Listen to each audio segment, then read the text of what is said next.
Reducing CO2 is our responsibility. E-bikes. E-bikes are the latest eco-friendly, innovative earth-saving projects implemented in Amsterdam successfully.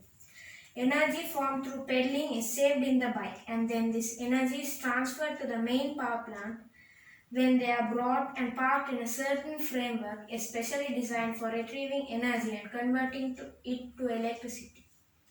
If e-bikes are provided for rural school children, not only would they be contributing to the power supply of their community, their everyday transportation problem will also be solved. Rural development budgets can try to include such projects. Travel pooling. Most of us speak of personal space, privacy, etc.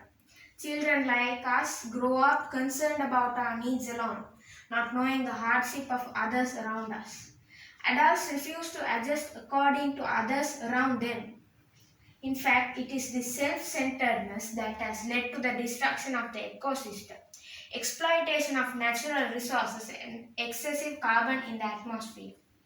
If people take turns to pool with people traveling in the same direction, it will reduce the use of fuel and the emission of carbon into the atmosphere, while also building human values like cooperation and coordination. Renewable energy. Administration of the country needs to find ways to invest in mechanisms that can be environment friendly. Electric cars are promoted by being given tax exemptions.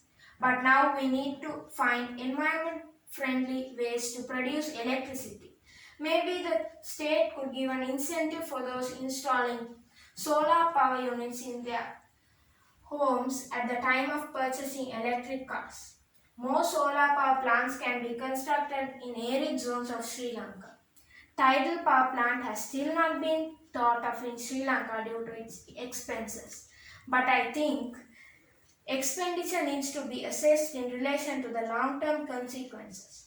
Finally, we all need to agree that we have already exploited all resources of nature to the maximum and destroyed the ecosystem of our planet.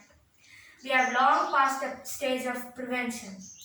Now we need to rebuild and regenerate. Our only savior and hope are plants. Let us think not just twice but 10 times before we cut our trees or use natural resources. Let us minimize the use of vehicles. Let us walk more. Let us support our governments when they try to find ways to promote renewable energy use. Let us change our attitude. Thank